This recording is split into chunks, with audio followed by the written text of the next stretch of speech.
Bismillahirrahmanirrahim. Alhamdulillah. Alhamdulillahilladzi hadana li hadza wa ma kunna linahtadiya laula an hadana Allah. Thumma alhamdulillahilladzi bi ni'matihi tatimmus shalihat.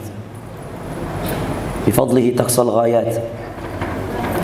عدد خلقه ورضا نفسه وزنة عرشه ومداد كلمته سبحانك يا ربنا لا نحصي ثناء عليك أنت كما أثنيت على نفسك سبحانك لا علم لنا إلا ما علمتنا إنك أنت العليم الحكيم اللهم فقهنا في الدين وعلمنا التأويل رب اشرح لي صدري ويسر لي أمري واحلل عقدة من لساني يفقهوا قولي رضينا بالله ربا وبالإسلام دينا وبمحمد صلى الله عليه وسلم نبيا ورسولا اللهم صل وسلم وبارك وأنعم على المبعوث رحمة للعالمين نبينا وقدوتنا وأسوتنا محمد بن عبد الله صلوات ربنا وسلامه عليه وعلى آله وأزواجه وأصحابه ومن تبعهم بإحسان إلى يوم الدين أما بعد.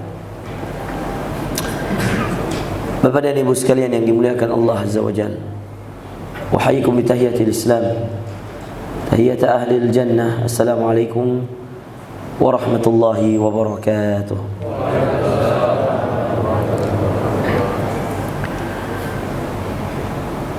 Rasulullah sallallahu alaihi wasallam suatu ketika mengatakan pada para sahabatnya, Bapak Ibu, atadruna manil muflis? Beliau mengatakan kepada sahabatnya sambil bertanya, tahukah kalian para sahabatku siapa orang yang bangkrut di akhirat? Lalu sahabat-sahabat memulai untuk menjawab satu persatu. Kebanyakan dari jawaban para sahabat, al-muflis man la dinara lahu wa la dirham. Orang yang bangkrut itu ya Rasulullah yang gak punya dinar, gak punya dirham.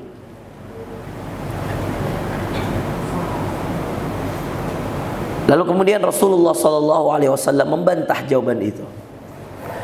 Kata Rasulullah sallallahu alaihi wasallam, "La. Bukan. Al-muflis," kata Rasulullah, orang bangkrut itu dia yang datang dengan banyak amalan di akhirat. Datang dengan banyak amalan. Dulu di dunia banyak beramal saleh. Amalan yang dikerjakan banyak sehingga kemudian amalan itu dibawa ke akhirat, Bapak Ibu sekalian. Sahabat mulai bingung dengan melihat jawaban Rasulullah, mendengar jawaban Rasulullah sallallahu alaihi wasallam. Kok bisa orang bangkrut padahal dia bawa banyak amalan ke akhirat? Lalu Rasulullah sallallahu alaihi wasallam menjelaskan.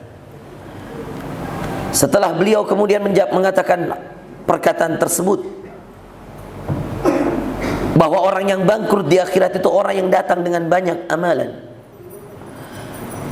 Waqad zalama hadza, waqad syatama hadza, waqad akhadha mala hadza. Kata Rasulullah, tetapi di saat yang sama dia datang dengan banyak amalan, tetapi di saat yang sama qad zalama hadza, dia zalimi fulan yang ini. Waqad syatama hadza, dia rendahkan fulan, dia hina fulan. Waqad akhadha mala hadza, kata Rasulullah, di saat yang sama dia ambil hak-haknya orang-orang ini. Fatu'khad min sayyi'atihim wa tu'ta li hasanatihim, diambil dosa-dosanya sebagai balasannya, kata Rasulullah. Kenapa dikatakan bangkrut? Tu'khad min sayyi'atihim wa tu'ta li hasanatihim, diambil dosa-dosanya, diberikan kepada mereka kebaikannya.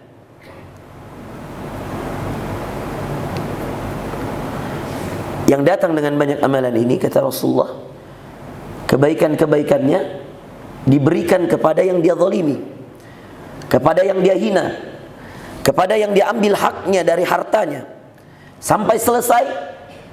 Ketika belum selesai itu, maka diambil dosa-dosanya yang kemudian dizalimi, diambil dosa-dosanya yang diambil haknya, yang direndahkan, yang dihina, yang dicaci, sampai kemudian selesai. Maka inilah aslinya orang bangkrut. Kebaikannya untuk yang dia hina, dan dosa yang dia hina untuk dirinya. Dia tidak beramal kebaikan. Orang-orang yang dizalimi tidak mengamalkan kebaikan itu, tapi mereka yang mendapatkan kebaikannya. Dan orang-orang yang dizalimi, orang-orang yang dihina, yang diambil haknya, melakukan dosanya, tapi hukumannya untuk yang menzalimi. Ketika itu para sahabat takjub dengan hadis ini. Maka setiap mereka, Bapak Ibu sekalian, berhati-hati sekali ketika kemudian mereka berkomunikasi, berinteraksi dengan sesama manusia. Berat, Pak. Karena percaya, Pak, dalam hadis yang lain Rasulullah sallallahu alaihi wasallam mengatakan, tidak akan menginjakkan kaki seorang manusia ke surga sampai dia selesaikan semua hak-hak manusia kepadanya.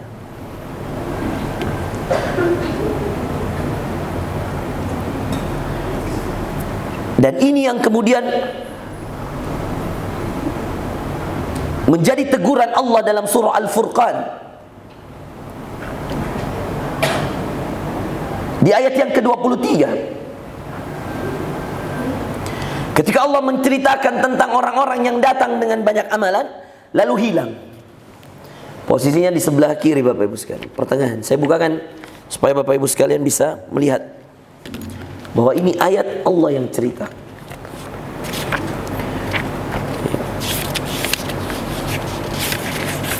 Ya. Nah, Pak Imam istirahat. Antum lihat di sini. Posisinya kalau antum baca mushaf dia sebelah kiri. Jadi pertengahan, kira-kira 4 baris dari atas. 1, 2, 3, 4, pas. Ya, Pak, supaya ada mic-nya, panitia ada mic? Ada panitia yang mau bacakan? Kita mau, Pak? Mau Ki? Iya. Sini begitu, Pak.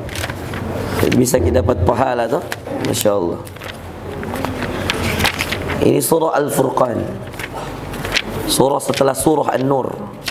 Ayatnya ayat yang ke-23. Saya baca ayatnya, Pak. Kita baca terjemahannya.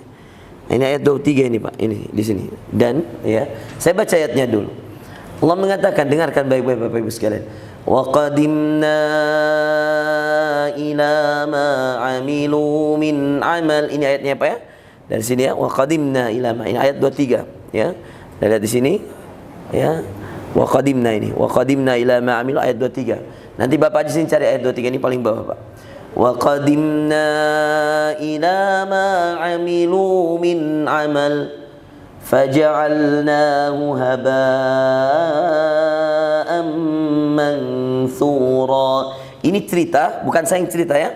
Ini Allah yang cerita. Dan Anda harus percaya, ini sesuai dengan hadis tadi yang saya bacakan. Baca apa artinya? Wa qadimna, dan kami akan memperlihatkan segala amal. Kami akan memperlihatkan segala amal. Coba lihat, perhatikan. Semua, Pak, yang sholat kita subuh hari ini, Pak, diperlihatkan Allah. Tapi nanti ada hitungan terakhir. Istilahnya orang-orang, istilahnya kalau orang di dalam perjualbelian, Pak, ada utangmu sama kasir. Ada utang yang belum kita bayar di koperasi mungkin. Jadi kadang-kadang kita cuma bawa sekian, kita bawa amal sekian, tapi yang dibayar lain, Pak. Karena ada utang-utang dengan orang-orang ini. Ada utang dengan tetangga, ada utang ini. Mungkin lisan kita terlalu gampang menghina yang lain. Coba lihat ayat selanjutnya. Faja'alnahu haba'an mansura. Yang mereka kerjakan, lalu kami akan jadikan amal itu bagaikan debu yang berterbangan. Pelan-pelan, Pak. Dan kami, ulang lagi satu kali, Pak. Dan kami akan perlihatkan di sini, Pak. Dan kami akan perlihatkan segala amal. Dan kami akan perlihatkan segala amal. Lanjut. Yang mereka kerjakan. Ini adil, Pak, adil. Yang kita kerjakan itu yang diperlihatkan. Kalau kebaikan kita dapat kebaikan. Kalau keburukan kita yang tanggung dosanya. Ini masih adil di sini. Yang tidak adil nanti di akhir. faj'alnahu haba'an mansura. Lanjutannya, lalu kami akan jadikan amal itu bagaikan debu yang berterbangan. Debu yang berterbangan. Sudah ada itu amalan, Pak. Tiba-tiba karena itu tadi saya katakan, dia zalimi yang satu, dia sakiti yang satu. Itu amal seperti debu yang kemudian dikumpul lalu ditiup dengan angin lalu diterbangkan oleh Allah. Makasih banyak, Pak. Iya. Allah balas ki. Iya. Al-Furqan ayat 23. Iya. Wa qadimna ila ma 'amilu min 'amal faj'alnahu haba'an manthura. Ada amalan capek-capek dikerjakan, Pak, tapi ternyata tidak ada bekasnya di akhirat, dan kami perlihatkan amalan kalian. Dan inilah bahayanya kita kaum muslimin hari ini.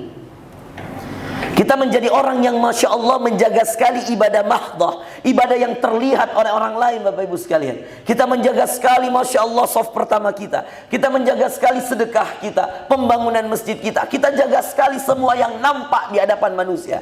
Lalu kemudian kita lupa bahwa ada amalan, Bapak Ibu sekalian, yang jauh lebih penting dari hanya sekedar ibadah mahdah. Ibadah yang hanya untuk Anda dan Allah. Ada yang lebih penting dari itu.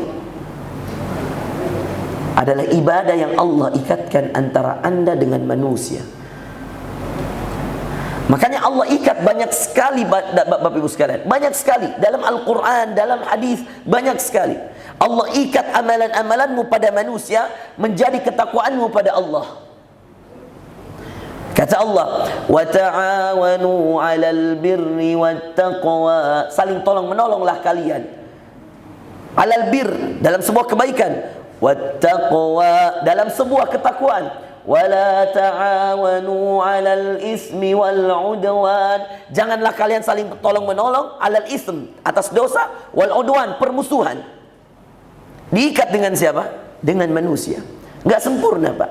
Wal 'as, demi masa, innal insana lafi khus. Semua manusia kerugian, illa, kecuali yang 4, alladzina amanu, beriman kita dengan Allah, wa 'amilus salihat, kita dengan Allah beramal saleh, wa tawasau bil haq, saling mengingatkan dalam kebenaran.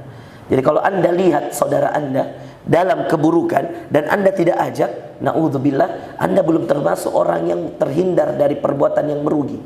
Karena semua manusia kerugian kecuali yang 4. Wa tawasau bil haqqi wa tawasau bis sabr. Baru kemudian keempat, wa tawasau bis sabr. Dia mengingatkan saudaranya dalam kesabaran. Ketika dapat musibah, Anda hadir untuk membujuk dia, menjenguk dia, memberikan kepadanya hiburan-hiburan agar dia pasrahkan yang hilang darinya kepada Allah dengan mengatakan inna lillahi wa inna ilaihi raji'un. Diikat dengan siapa? Manusia. Tadi tolong menolong diikat dengan siapa? Manusia. Belum lagi masalah pemberian makanan. Innama nut'imukum liwajhillah. Orang-orang beriman itu memberi makanan sesamanya liwajhillah, karena Allah. Buka puasa kita berikan untuk siapa? Untuk saudara kita. Karena siapa? Karena Allah. Nut'imukum liwajhillah la nuridu minkum. Kami tidak menginginkan dari kalian jazaa'an wala syukura. Kami tidak menginginkan balasan, apalagi terima kasih. Hal ini yang paling diinginkan Allah. Anda berikan sesuatu kepada hamba Allah, jaga itu, jangan pamrih, jaga itu keikhlasan, jangan riya, jangan sombong. Dan itu yang Allah inginkan ketika Anda tolong hamba Allah. Diikat lagi, Pak. Dalam hadis Ar-Rahimun yarhamuhumur Rahman, kata Rasulullah, orang-orang yang penyayang sesama manusia, Allah akan penyayang kepadanya. Irhamu man fil ard, sayangi yang di bumi, kata Rasulullah. Yarhamukum man fis sama, yang di langit akan menyayangimu.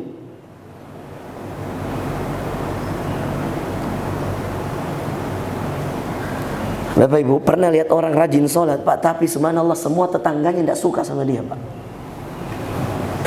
Pernah lihat orang rajin sekali sedekah, tapi subhanallah satupun keluarganya nggak ada yang suka sama dia. Pernah orang Pak lihat orang jabatannya profesor, tapi tidak ada orang yang suka sama dia. Pernah lihat orang rumahnya besar, mewah. Ya, saya sering Pak, saya keliling Indonesia Pak.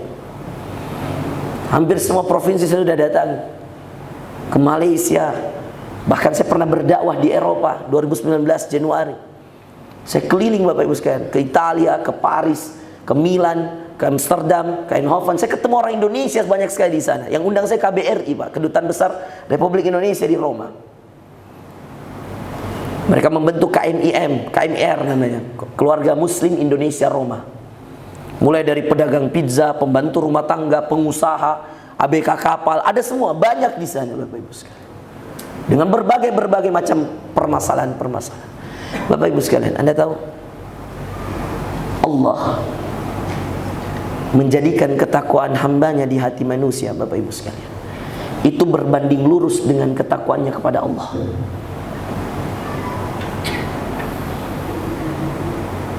Yang saya khawatir begini Pak, tapi perhatikan Ki, supaya kita tidak jadi orang yang bangkrut. Yang saya khawatir begini Pak, kita fokus perbaiki hubungan kita sama Allah, lalu kemudian kita merasa baik, merasa sempurna, merasa paling hebat, merasa ibadah kita paling banyak, tahajud kita paling banyak, solat kita paling banyak, mengaji kita paling banyak, soft pertama kita tidak pernah tertinggal. Tapi kemudian di saat yang sama Bapak Ibu sekalian, kita punya dosa-dosa yang kemudian kita tidak sadari. Di saat yang pertama kita soft pertama, tapi anak gadis kita tidak pakai jilbab keluar rumah. Di saat yang pertama Bapak Ibu sekalian, kita rajin mengaji, sehari bisa 3 juz Pak, tapi istri kita sholatnya selalu terlambat, dan kita biasa saja, cuek saja. Di saat yang sama Bapak Ibu sekalian, kita rajin sedekah pembangunan masjid, tapi biar sampah depan rumah kita menzolimi tetangga kita. Coba Pak, terganggu tetangga kita, padahal sedekah kita untuk masjid luar biasa banyaknya, diumumkan di masjid, ditulis di papan tulisnya, disampaikan di depan jamaahnya. Tetapi subhanallah, di saat yang sama, biar sampah di depan rumahnya yang hanya mungkin 50.000, 100.000, dia tidak pernah urus, karena dia mengatakan bukan depan rumahku, padahal sampah dari depan rumahnya ditaruh depan rumah tetangganya, dan itu dia tidak urus. Membatinlah tetangganya, ya Allah, ini tetanggaku, banyaknya sumbangannya untuk masjid, sampahnya selalu dia berikan ke saya. Bertambah batinnya ketika kemudian dia katakan banyaknya uangnya yang selalu dia kirimkan saya, tidak pernah tong dia kirimkan kuenya. Coba, padahal sunnah kata Rasulullah. Lihat kini ajaran-ajaran Islam Bapak Ibu sekalian. Andaikan ini ajaran Islam Pak, tidak berkaitan dengan manusia, tidak berkaitan dengan menjaga sesama, tidak mungkin Rasulullah mengatakan man kana yu'minu billah wal yaumil akhir falyukrim jahrah, yang beriman pada Allah di antara kalian dan pada hari akhirat, muliakan tetangganya. Di hadis yang lain, man kana yu'minu billah wal yaumil akhir falyukrim dhaifah, siapa yang beriman pada Allah dan pada hari akhirat, muliakan tamunya. Saya waktu S2, S3 di Sudan Bapak Ibu sekalian, ini kita pelajari ini hadis. Luar biasa takwilnya, luar biasa penafsirannya. Di antara penafsirannya, kenapa tamu dan tetangga? Karena dua hal itu yang paling tidak bisa kita batasi. Tetangga kita tidak bisa pilih, tamu kita tidak bisa pilih. Apa maksudnya? Bisa jadi yang datang Yahudi, bisa jadi yang datang Nasrani, bisa jadi yang datang ateis, yang nggak punya Allah, nggak punya Tuhan.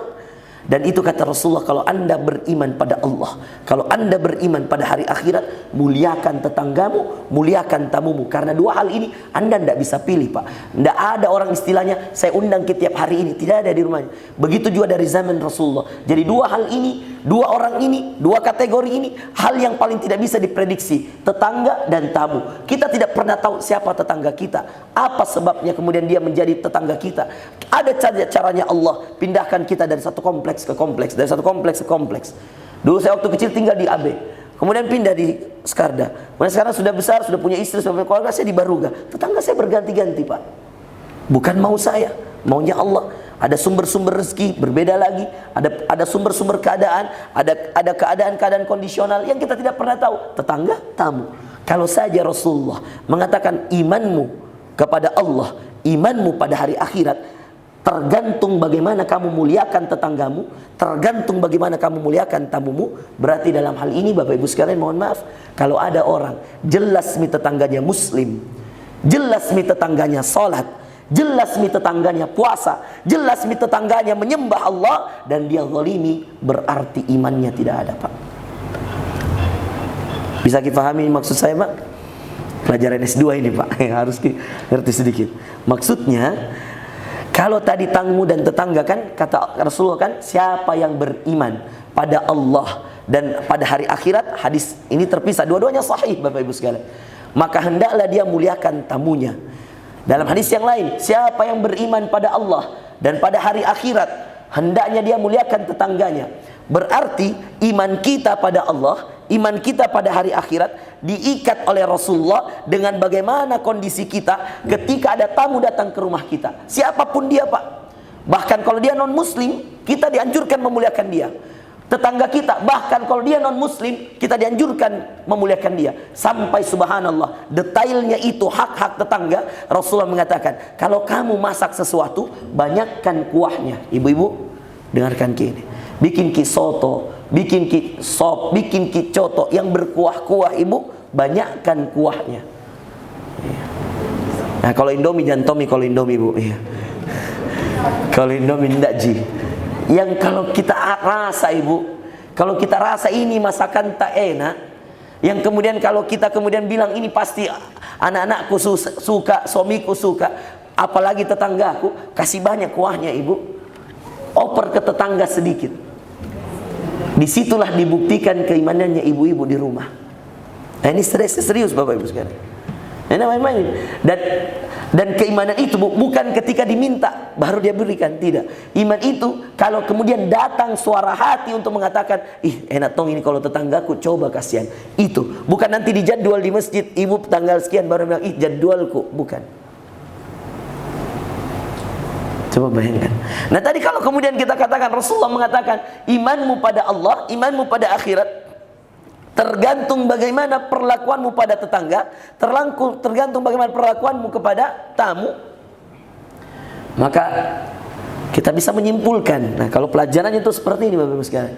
Kalau tadi belum jelas siapa dia, muslim atau non muslim, Yahudi atau Nasrani atau siapa, atau jangan-jangan dia orang yang tidak bertuhan atau siapa, itu kita disuruh muliakan tetangga dan tamu meskipun kita belum tahu siapa dia. Bagaimana kalau jelas-jelas nih Pak, tetangga tak, tamu tak, orang yang kita kenal, bahkan mungkin mohon maaf ada yang 20 tahun jadi tetangga kita. Kenapa saya bahas ini Pak? Karena BTP ini Pak, rukun tetangga paling besar di sini Pak. Bapak saya tinggal di Blok M. Saya pernah ceramah di lapangan di sini, khutbah Idul Fitri tahun berapa itu? 2019. Iya 2019 ya, karena kemarin Idul Fitri ya, Idul Fitri kalau saya tidak salah. Idul Adha ya, Idul Adha ya, karena tahun lalu saya di Pak Bupati, Pak Adnan di Goa, Syekh Yusuf. Sebelumnya ya 2019 Idul Adha, ingat betul. Saya ceramah sini, orang datang dari banyak tempat Bapak Ibu sekalian, penuh lapangan, subhanallah. Iya. Idul Adha di sini penuh lapangan. Padahal Al-Mu'amalah juga lakukan sholat Pak, dan itu Al-Mu'amalah penuh, lapangan juga penuh. Rukun tetangga luar biasa Pak di sini. Tapi Pak, saya totong permasalahannya BTP Pak. Iya. Biasa antar pengurus masjid dengan pengurus masjid baku ambak juga Pak. Ini saya bentus. Astagfirullah. Apa mau? La ilaha illallah. Baku dekat, baku ambak. Ya Allah. Hanya gara-gara masalah sholat, hanya gara-gara masalah zakat. Banyak Pak, saya totong permasalahan. Blok A, Blok AB dengan AA, Blok A dengan Blok B, Blok A, aduh, Blok M ada berapa masjid, Blok G, Blok L, Blok Masya Allah. Mau bangkrut di akhirat? Mau bangkrut di akhirat? Kita yang sholat dia yang dapat pahalanya, dia yang berbuat dosa kita yang dapat dosanya. Mau bangkrut Pak? Nauzubillah, nauzubillah, subhanallah. Mau hilang amalan bagai debu yang berterbangan. Al-Furqan ayat 23, posisi sebelah kiri baris keempat dari atas. Mau hilang? Wa qadimna ila ma amilu min amal. Kami akan perlihatkan nanti amalan-amalan yang mereka kerjakan di dunia. Faj'alnahu haba'an mansura. Kami jadikan amalannya hilang seperti debu yang meniup, seperti angin yang meniup debu. Dijadikan debu itu berterbangan, Pak, hilang. Kenapa, Bapak? Itu tadi terlalu banyak orang yang dia sakiti, Bapak. Nah, sekarang perhatikan anak muda. Mudah-mudahan kalau bapak-bapak ya, yang usia-usia 50, 60, Pak, wajah makin main medsos, Pak. Ya. Tutup Instagram tak, tutup Facebook tak, fokus makin. Tapi ini anak-anak muda usia-usia ya ini depan belakang, laki perempuan sama, Pak. Ya, anak-anak muda usia-usia 15 tahun sampai 40 tahun kira-kira, atau mungkin sampai 50 lah. Saya kasih tahu, hati-hati sekarang banyak sekali dosa di medsos. Facebook, Instagram, komen-komen tidak jelas di orang, DM tidak jelas di orang, banyak, Pak. Ya, gibahi orang, ya. Belum lagi hal yang sia-sia, Pak. Ya, kemarin saya, waduh, pas Ton Tarwiku kemarin di Al-Muamalah 2 hari yang lalu kalau saya tidak salah, saya bahas, Pak, masalah freestyle. Bapak-bapak mungkin tidak terlalu tahu ya, sebagian yang baca berita aja mungkin tahu. Saya upload di Instagram saya bikin gerakan uninstall game namanya Free Fire, Pak. Anak-anak kecil-kecil begini pasti tahu itu game. Itu juga tuh, mau tahu Free Fire tuh? Tidak mau tahu. Lu tahu tapi tidak punya jadi game mana? Tidak ada ji. Tidak ada di HP-nya bapakmu. Biasa, Pak, anak-anak kecil, nah install di HP-nya bapaknya, mamanya. Dan itu jadi andalannya mereka. Kalau kemudian bapaknya, mamanya tidak mau kasih HP, dia nangis karena bapaknya dengan mamanya tidak mau kasih diam. Ini main moko. Ya. Sampai-sampai ada orang tua beli 2 HP, Pak. Satu untuk kasih diam anaknya. Dan itu dikasih begitu saja. Dan yang parahnya kemarin, ya itulah, ujung-ujungnya sudah terlihat apa tujuan dari game-game tersebut. Ujung-ujungnya agama, Pak. Tidak ada orang Yahudi, orang Nasrani bikin game hanya untuk kemudian kasih senang-senang anak-anak. Tidak ada, Pak. Selalu mereka bertujuan. Judi satu. Anda bisa cek, Bapak Ibu sekalian. Judi online, game online, ini yang paling banyak merusak anak-anak. Akhirnya dia mencuri uangnya bapaknya. Dan ini terjadi di Jakarta. Ada jamaah yang mengadukan itu, Ustadz, 135 juta uang saya habis, emas saya, itu totalnya dari emas-emas yang dia jual, anaknya yang masih SMP kelas 3, itu gara-gara main game online, lalu kemudian ikut pertandingan. Awalnya game online, masuk ke pertandingan, lama-lama ditawari pakai uang. Awal-awalnya menang, Pak, awal-awal menang, ketagihan, dapat 1 juta, 2 juta, 3 juta. Ditawari lagi yang lebih besar, dan sudah disetting permainan itu. Ditawari yang lebih besar, sampai kemudian dia masukkan 55 juta, kalah. Penasaran, dia bilang, orang yang ya, makelarnya ini, ya, sang biadabnya ini lalu mengatakan, "Enggak apa-apa, biasa 1 kali kalah 55 juta. Coba cari lagi emasnya bapakmu, mamamu. Enggak usah kasih tahu dia. Ambil, jual. Bisa jadi setelah ini kamu bisa untung 2 kali lipat, kamu bisa kembalikan lagi." Ditawari lagi, pasang lagi 75 juta, Pak. Habis, kalah lagi. 135 juta uang habis, Pak. Dikasih begitu, dikasih menang dulu. Game itu settingan, Pak. Dan itu yang terjadi anak kita. Nah, parahnya kemarin yang saya sampai ya, lama ceramah di Al-Muamalah kemarin itu, karena anak-anak sujud itu kaki diangkat, Pak. Ini kan, kata Rasulullah SAW, ketika Anda sujud, yang harus kemudian ikut tunduk itu 7 anggota tubuh. Jidat, 2 tangan, telapak tangan, 2 lutut, dan 2 kaki yang menekuk, Bapak Ibu sekalian, ikut sujud. Ini anak-anak, Pak, dia sandarkan tubuhnya di kedua tangannya, lalu dia angkat kakinya. Dari mana dia terinspirasi? Dari game namanya Free Fire. Ini baru Free Fire, Pak. Nanti ada PUBG bermasalah lagi. Ada ini, Masya Allah, Mobile Legend, itu misalnya. Itu fitnah terbesar. Ya, kalau ibu-ibunya Ikatan Cinta. Ini. Baik, penggemarnya Andin di belakang ini, nauzubillah. Tidak ada jibu ya, jangan kibu. Nasihating itu film, Bu. Percaya sebenarnya. Nggak ada film yang membuat Anda selesai dalam satu kali tonton. Nggak ada, Bu. Karena iklan akan masuk. Di mana mereka dapat uang? Dari iklan. Bagaimana caranya supaya tambah banyak uangnya? Tambah panjang episodenya, Bu. Masa nggak ingat dulu Tersanjung? Berapa episode dulu Tersanjung? Menyesal sekali mungkin dirasa sekarang. Ya, mungkin ada ibu, Ustadz tidak pernah ke absen nonton Tersanjung, tapi selalu ke absen ketika adzan datang memanggil. Nauzubillah. Gimana? Dan itu kan terjadi. Waktu saya di Riau, ada anak SMK Negeri 1 Riau. Ya. Ketika kemudian saya tablik akbar begitu, saya tanya, siapa di antara kalian yang pernah nonton drama Korea? Dari hampir 3.000 orang yang hadir di acara itu, ada sekitar, iya, mungkin saya katakan kalau perempuannya mungkin lebih banyak waktu itu. Mungkin sekitar 2.000-an. Besar Pak gedungnya, luas. Hampir 90% anak-anak muda berjenis kelamin wanita sudah pernah nonton drama Korea. Yang parah, ada yang sampai candu, Pak. Candunya itu subhanallah, dia sudah nonton, nauzubillah, dia sudah nonton lebih dari 200 episode drama Korea. Dan sindromnya, nauzubillah, berbahayanya, karena dia tidak bisa tidur malam hari kecuali harus ada headset di telinganya dan harus putar drama Korea di HP-nya. Nanti pengantar tidurnya drama Korea, padahal kita disuruh pengantar tidur kita ayat kursi, Pak. Kenapa itu bisa terjadi? Karena ada orang tua yang meremehkan ini, Bapak Ibu sekalian. Amalan-amalan yang sia-sia, perbuatan-perbuatan yang tidak ada manfaatnya.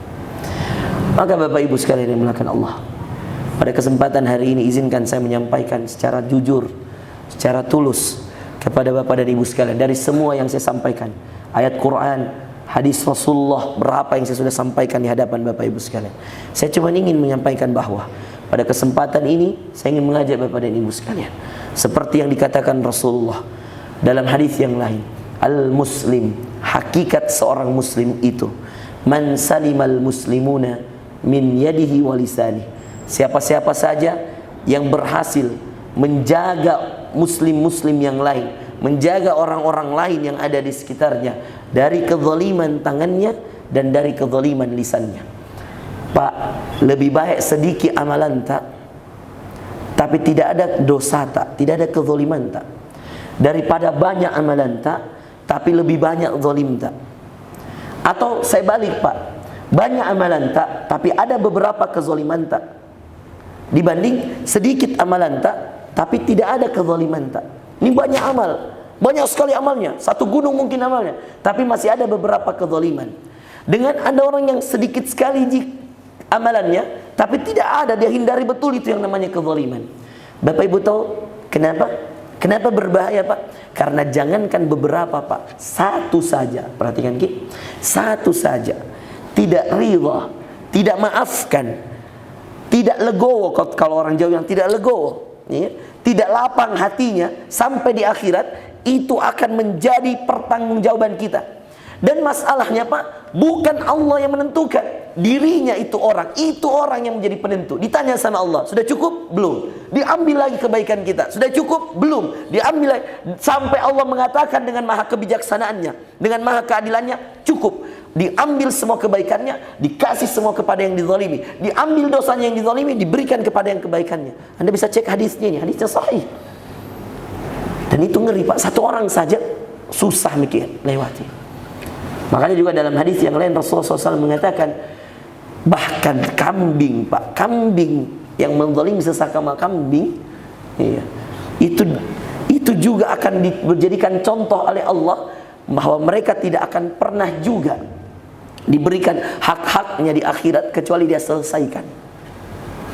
Dan itu juga yang terjadi pada diri kita. Jadi hati-hati sekali Bapak Ibu sekalian.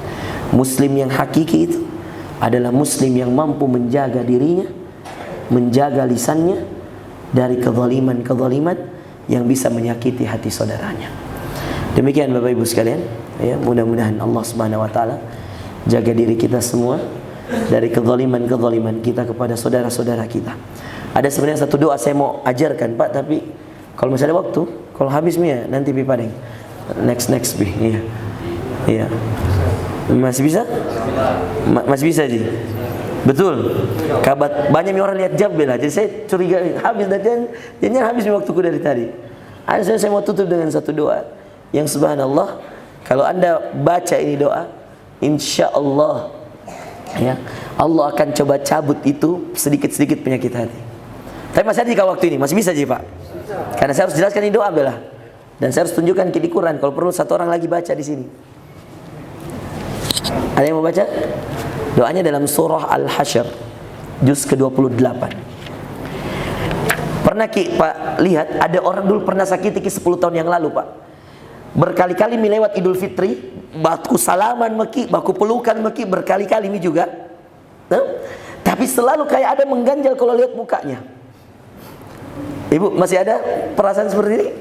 Pernah merasakan seperti ini? Lama ini orang pernah buat kesalahan, sudah kita maafkan secara lisan. Secara lisan sudah pelukan meki, tapi kenapa Ustaz selalu setiap saya lihat, ya Allah Ustaz, muka marah. Tidak ada sebabnya. Sudah aku maafkan lewat di 10 Idul Fitri Ustaz. Tapi kenapa kalau lihat kamu ada di hatiku macam-macam Ustaz. Ada yang pernah merasakan ini? Ini obatnya Bu. Doa ini. Iya. Ayat berapa? Kepo ibu-ibu di belakang. Sabar Kimu ya. Surah Al-Hasyr. Iya. Ya, juz ke-28. Surah setelah surah Al-Mujadalah. Satu orang ada yang mau baca Pak? Ya, saya kasih mana yang tadi Quran artinya. Dia posisinya ibu sebelah kanan paling atas. Nah, cari maki Bu. Sudah temu ibu? Ada yang temu? Iya. Surah Al-Hasyr. Iya. Sebelah kanan paling atas. Kalau Anda baca Quran, dia sebelah kanan paling atas. Ada yang mau Pak baca? Satu orang? Iya. Bapak lagi? Boleh? Boleh Pak? Iya. Iya. Tunggu sabar Ibu. Iya. Bagus dong kalau ditunggu-tunggu dulu Ustaz. Iya. Tapi sebelah kanan paling atas ayat 10 Ibu.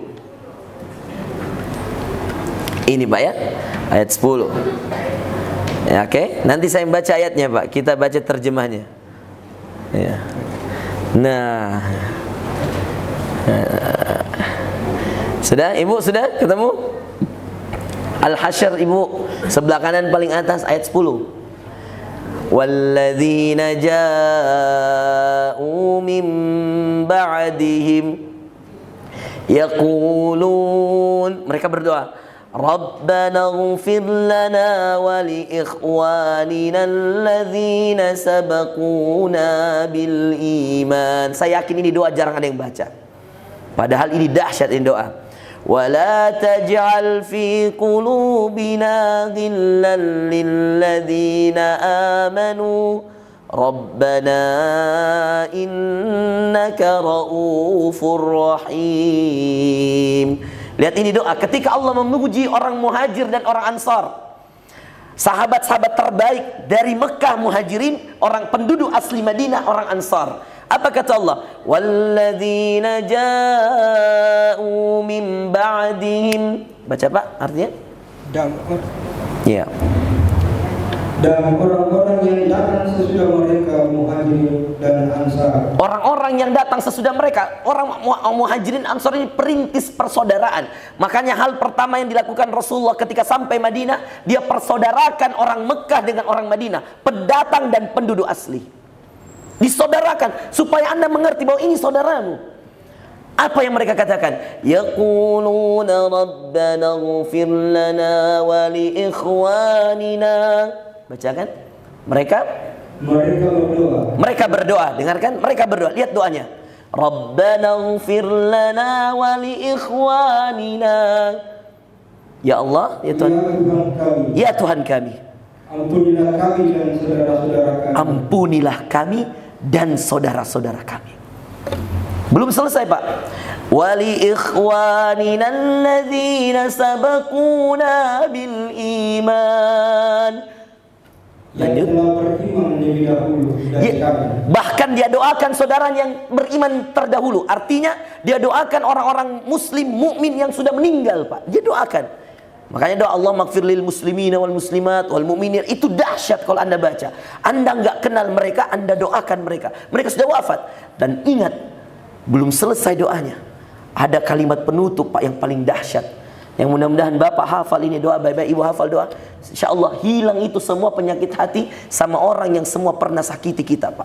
Karena tidak ada di antara kita, Pak, yang tidak pernah disakiti sama satu orang pun. Tidak ada. Itu sudah menjadi fitrah manusia. Ada saja orang sakiti kita. Baik dia sengaja, baik tidak. Baik dia cemburu, dia iri, dia dendam, dia dengki. Macam-macam, Pak, alasannya. Kata Allah, وَلَا تَجْعَلْ في قلوبنا غلا للذين آمنوا. Dan janganlah engkau tanamkan kedengkian dalam hati kami terhadap orang-orang yang beriman. Janganlah engkau tanamkan ya Allah kedengkian di dalam hati kami terhadap orang-orang yang beriman. Ini dahsyat. Kita minta sama Allah, jangan kau tanamkan di dalam hati kami kedengkian, dendam, iri hati, penyakit hati kepada orang-orang yang beriman. Lalu kita tutup dengan mengatakan doanya, Rabbana innaka ra'ufur rahim. Ya Tuhan kami, sungguh Engkau Maha Penyayang, Maha Penyayang. Allahu Akbar. Makasih Pak. Masya Allah. Hafal doanya nanti. Sudah kita hafal ini doa? Sudah kita hafal doanya? Kasih tanda tawa. Al-Hasyr ayat 10, Pak. Iya. Tadi Al-Furqan ayat 23. Kita aja yang baca artinya. Subhanallah. Pernah kita baca doa ini? Ada yang pernah baca? Coba angkat tangan, saya kasih uang 100.000 yang pernah baca. Pernah baca enggak? Pernah betul baca? Pernah kita baca dalam doa tak? Ibu pernah baca? Hah? Selalu? Ibu selalu baca? Kasih uang 100.000 tahu Ibu. Mana? Mal, kasih uang 100.000. Saya serius Bu, saya tidak main-main. Kasih Ibu. Iya. Sudah hafal Ibu doanya? Coba baca Bu. Rabbana. Iya. Tidak apa Bu? Iya. La. Rabbana. Ighfir lana. Rabbana ighfir lana.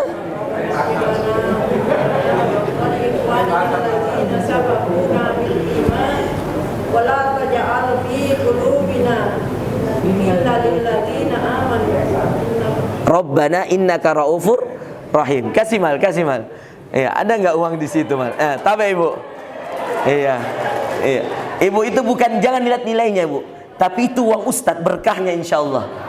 Iya. Tapi jangan meki simpan sampai mati, enggak juga Bu. Pakai meki Bu ya, untuk kebaikan. Sama-sama Ibu, Masya Allah. Ini Ibu satu di antara orang yang langkah Pak. Iya, langkah betul. Karena orang yang mau berdoa dengan doa ini Pak, dia doakan saudaranya. Rata-rata orang egois Pak, padahal tabe. Saya boleh berdiri di sini? Boleh pindah nggak? Boleh pindah ya? Tim media atur ya kameranya ya. Baik, saya mau kasih tahu begini Bapak Ibu sekalian. Dengarkan kina. Iya. Baik Ibu, Bapak. Boleh, adakah mic yang bisa? Ya. Saya mau kasih tahu rumus begini. Masih bisa, masih ada waktu. Kalau ada yang sibuk Pak, boleh duluan. Tidak apa-apa, saya tidak ada masalah. Kalau ada yang mungkin Ustadz saya duluan, tidak apa-apa. Mungkin ada yang malu-malu, ya tidak apa-apa Pak. Kalau ada yang sibuk, mau pulang duluan, iya, saya lanjutkan sedikit boleh? Iya. Sambil saya tunggu syuruk sebenarnya ini Pak, karena ada teman saya selalu temani saya di sini. Iya. Dia mau cari syuruk, kasihan. Iya. Jauh-jauh dari perintis dia. Baik, Bapak Ibu perhatikan ya. Ya Ibu lihat Kak kesini. Jangki dulu cerita karena ini ilmu penting.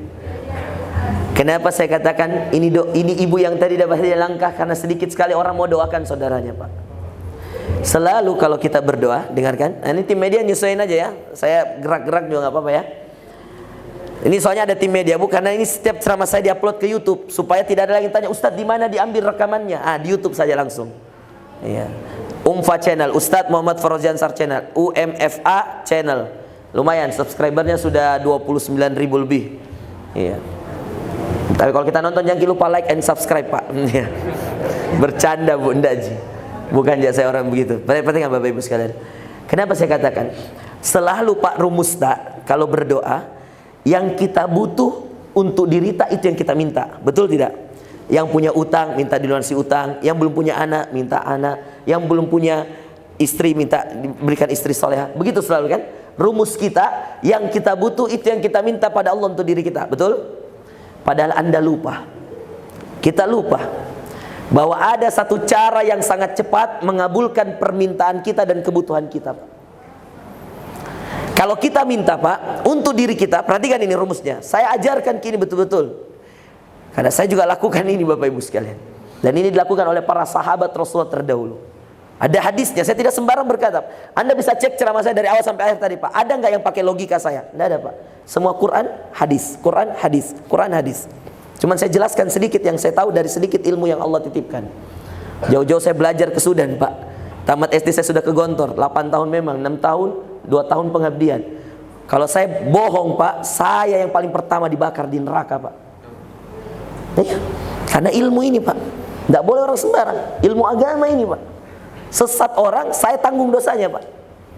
Jadi kalau saya ajar salah-salah, kita amalkan, saya yang tanggung dosanya. Tapi sebaliknya, Pak, saya orang paling beruntung kalau Anda amalkan semua ini.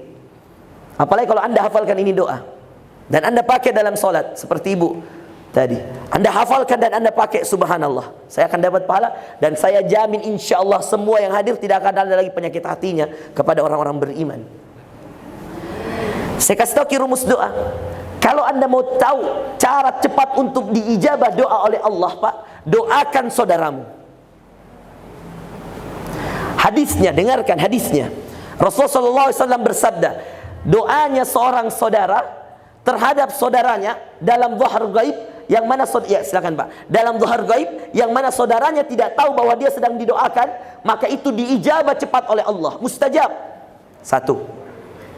Yang kedua, doanya seorang saudara terhadap saudaranya, kita tahu, Pak, wah itu ada tetanggaku lagi kesulitan kodong, anaknya sakit, masuk rumah sakit, tidak ada dananya. Kemudian kita sujud tahajud, lalu kita bilang, ya Allah sembuhkan dia. Itu diijabah cepat oleh Allah. Baliknya ke kita, Pak, besok-besok anak tak sakit, cepat disembuhkan Allah, karena kita pernah doakan tetangga kita anaknya yang sakit.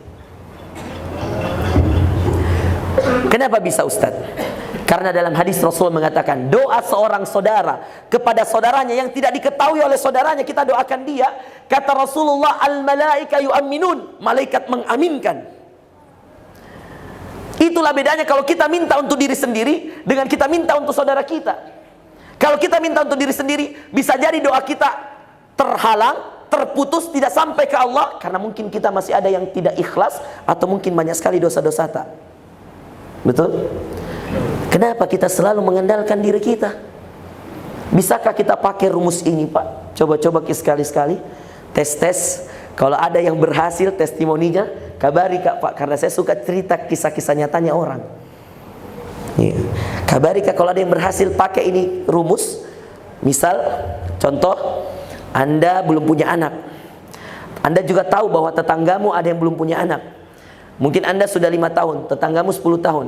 Tapi ketika kau doa, jangan minta untuk dirimu, tapi doakan tetanggamu yang 10 tahun belum punya anak. Tidak usah sebut diri kita. Tidak usah bilang, ya Allah saya juga, nah ya Allah. Tidak usah. Nah tahu ji Allah, Pak. Dia tahu ji Allah, Bu, bahwa kita juga butuh anak. Tapi kita bilang, kita doakan saudara kita karena hadis ini. Malaikat mengaminkan 2. Yang ketiga, Pak, malaikat mendoakan. Apa dia bilang malaikat? Ketika kita mengatakan, saya misal, na'udzubillah ya, mungkin ada satu orang belum punya anak. Terus dia tahu tetangganya belum punya anak. Ini orang, dia tidak minta, ya Allah berikan aku anak. Tidak. Tapi dia ganti doanya, ya Allah karuniakan tetanggaku itu anak, ya Allah. 10 tahun dia belum punya anak. Tidak keluar dari lisannya satupun dia bilang, untuk diriku juga ya Allah. Tidak perlu. Dia bilang, ya Allah karuniakan pada tetanggaku itu anak, ya Allah. Sudah 10 tahun mereka. Bahkan mereka sudah berobat. Mereka orang-orang baik, ya Allah. Suaminya orang baik, istrinya orang baik. Suaminya rajin salat ke masjid. Istrinya rajin menolong orang, rajin majelis taklim. Ya Allah karuniakan kepada ya Allah seorang anak. Kata Rasulullah, doa yang seperti ini, Pak, tidak perlu ditahu itu orangnya. Doa ini diaminkan malaikat. Yang kedua, malaikat mendoakan. Apa dia bilang malaikat? Walaka mithluh, bagimu seperti itu. Pertanyaan saya, Pak, kalau kita kan yang mendoakan itu orang, berapa orang yang mendoakan? 1 gitu. Siapa yang doakan? Kita aja sendiri tuh. Sebaliknya kalau kita sudah doakan dia, malaikat membalas dengan mengatakan bagimu seperti itu. Ibarat saya, kita kirimkan satu doa untuk orang itu, Allah kirimkan doa malaikat mungkin tidak terhitung jumlahnya. Bisa jadi 10 malaikat mengatakan bagimu seperti itu, atau 100 malaikat bagimu seperti itu, atau 1000 malaikat bagimu seperti itu. Tidak pernah kita tahu jumlah malaikat, karena di mana-mana jumlah malaikat lebih banyak daripada jumlah manusia. Bayangkan ketika Allah mengatakan wa ma yalfidhu min qaulin illa ladaihi raqibun atid. Tidak ada satu manusia kecuali ada 2 malaikat penjaga di dalam dirinya, raqib, atid. Setiap kita ada raqib, atid. Raqib mencatat kebaikan, atid mencatat keburukan. Jadi satu manusia minimal 2 malaikat. Jadi Anda bisa hitung berapa jumlah malaikat. Pasti lebih banyak, Pak. Jadi saya bilang ini cara tradisional, Pak. Kalau kita kemudian mau minta doa untuk diri kita dan kita sebut untuk diri kita, terlalu egois dan mohon maaf, terlalu pendek itu doa. Karena bisa jadi banyak dosa tak, nah tidak dikabul-kabulkan itu doa. Coba ganti dengan cara begini. Bapak yang punya utang, ibu mungkin ada keluarganya belum punya anak, ada yang belum punya jodoh, sudah 30 ustaz usianya, anakku belum menikah-menikah. Jangan doakan anak tak saja, tapi coba lempar doakan anaknya orang lain untuk kemudian dapat jodoh. Nanti kita lihat kalau anak tak justru duluan dapat jodoh. Pada setiap doa tak untuk tetangga tak, kabari Kak Bu. Iya, kabari Kak Pak. Saya suka ceritakan kebaikan-kebaikan begini karena kita mengamalkan hadis Rasulullah, mengamalkan sunnah Rasulullah. Dan seperti ini Pak harus disebarluaskan. Makanya kalau ada kejadian-kejadian nyata, kisah-kisah nyata, saya abadikan itu di not-not saya, di catatan-catatan saya. Oh di Riau saya pernah ketemu ini, oh di Malaysia saya pernah ketemu ini, oh dulu ada jamaah saya seperti ini, jamaah saya seperti ini. Itu saya ceritakan. Kenapa? Karena basically secara dasar Allah ketika memberikan hidayah pada manusia lewat Quran, banyak lewat cerita. 2/3 isi Quran Pak cerita, bukan perintah. Cerita, Allah bercerita. Biar gajah Allah cerita, biar nyamuk Allah cerita, sapi betina Allah cerita, semut Allah cerita, berbentuk cerita Bapak Ibu sekalian. 2/3 isi Quran cerita. Bahkan ada satu surah namanya Al-Qasas. Apa artinya Al-Qasas? Cerita-cerita. Itu yang diambil daripada kisah. Kita bilang di dalam bahasa Indonesia kisah. Kisah bahasa Arabnya, kisah. Nah, saya tidak mau tahan-tahan lebih lama Bapak Ibu sekalian. Hafalkan doa itu, ikuti coba saya satu kali saja Pak. Habis ini nanti Bapak buka sendiri surah Al-Hasyr ayat berapa tadi? 10. Coba ikut saya. Rabbana ighfir lana wa li ikhwanina alladzina sabaquna bil iman. Alladzina sabaquna bil iman wala taj'al fi qulubina gillal lilladzina amanu. Gillal lilladzina amanu. Penutupnya Rabbana innaka raufur rahim. Innaka raufur rahim. Monggo Pak, silakan Bapak Ibu, mudah-mudahan bermanfaat kajian kita pada hari ini. Nanti bisa ada yang mau mungkin share, Ustaz, moga kasih dengar tetanggaku. Nanti langsung ke YouTube saja Pak. Karena susah kalau ambil flash disk sekarang Pak ya. Ini juga anak-anak masih harus dia edit dulu, nanti dimasukkan ke YouTube insyaallah. Paling lambat mungkin besok sudah ada di YouTube insyaallah ya. Mudah-mudahan kita bisa amalkan ini doa dan coba praktekkan tadi Bapak Ibu sekalian. Mudah-mudahan kalau berdoa lagi lain kali jangan hanya untuk diri tak, tapi harus ada porsi untuk saudara tak, tetangga, sepupu, bahkan orang yang jauh, bahkan orang yang baru kenal. Tidak apa-apa Pak, doakan. Apalagi kalau hajat tak seperti itu. Yang paling dahsyat Pak, ini pernah anak muda dia bilang, Ustadz, kita kerjai Kak Ustadz. Datang ke saya Pak marah-marah. Ustadz, kita kerjai Kak, kita bohongi Kak Ustadz. Kita bilang kalau mau membutuhkan sesuatu, doakan untuk saudaramu. Saya mau nikahi itu perempuan Ustadz, tapi gara-gara Ustadz suruh saya doakan saudara saya sebutkan nama temanku. Subhanallah Ustadz, di undangan datang betul, dia betul yang jadi sama itu perempuan. Saya geleng kepala Pak. Saya bilang balas sih Kak, salah tafsir ini anak muda. Datang menangis Pak. Ustadz bilang, Ustadz kerjai saya lupa ini Pak siapa anak muda ini, tapi itu datang waktu kajian. Tidak ku ambil nomornya, tidak ku ambil catatan namanya. Dia datang, Ustaz kita pernah kajian. Kita bilang, dulu orang-orang soleh kalau butuh cepat itu jawaban doanya, nah doakan saudaranya. Saya Ustaz doakan saudara kampusku, satu kampus kah Ustaz, teman baikku. Nah ada wanita saya suka Ustaz, beda kampus, beda jurusan, tapi saya sebutkan namanya temanku untuk wanita itu dengan alasan kita bilang malaikat aminkan, nah nanti jadi istriku. Ternyata Allah kabulkan sesuai lisanku Ustaz. Kita bohongi Kak. Datang undangannya sesuai dengan yang saya sebutkan. Saya diam Pak, bingung kamu bilang apa. Saya mau bilang kamu yang salah paham. Tidak enak atau enggak Pak? Dia datang menangis kasihan. Masa orang sudah bersedih dikasih tambah sedih Pak? Saya cuma bilang, Dek, itu wanita, kalau kau doakan saudaramu, kan hadisnya dikatakan kembali pada dirimu. Kalau belum terjadi Dek, berarti Allah mau simpankan kau yang lebih baik dari wanita itu. Bohong Ustaz, bohong. Wah, pokoknya akhir terakhir Pak, saya bilang, Dek begini saja, saya doakan kau khusus, catat namamu nah. Ku catat namanya Pak. Ku lupa ini karena waktu ku masih tamat S1 ini 6 tahun lalu kayaknya. Saya lupa Mbak ya. Terus saya catat namanya itu waktu. Saya bilang catat ini anggotaku, saya bilang pegangin nah. Saya doakan ki khusus malam ini. Pokoknya sampai ini 1 minggu khusus nama tak dalam tahajudku. Dia bilang betul Ustaz, betul ki. Jadi ku hadiri ini pernikahannya. Saya bilang hadiri ki Dek, hadiri ki. Saya bilang hadiri. Hadiri. Subhanallah Bapak Ibu sekalian. 3 bulan setelahnya saya mau berangkat S2 ini, datangi ke saya, Ustaz, ada hafidhah ini saya dapat, alhamdulillah. Barukah kemarin lamaran. Saya bilang, di mana aku ketemu? Masya Allah Ustaz, pertemuannya luar biasa. Saya bilang, bagaimana luar biasanya? Tanteku datang ziarah ke rumah keluarga Ustaz. Ternyata di rumah keluarga itu baru ditahu, bilang ada satu orang yang sudah tamat dari Bogor SMA, pulang selesai menghafal Quran, datang ke sini. Masalahnya Ustaz, dia tidak mau kuliah. Dia bilang, bapaknya bilang langsung mau dikasih menikah. Dia bilang, siapa di antara keluarga yang sudah siap menikah? Nah saya Ustaz yang sudah ditahu di keluarga sudah patah hati. Subhanallah. Dia ditahu di keluarga dia aja yang patah hati Pak. Jadi dia yang dikasih. Dapat hafizah baru tamat SMA Pak. Ya usianya seperti istrinya Ustadz Uwas sekarang 19 tahun Pak.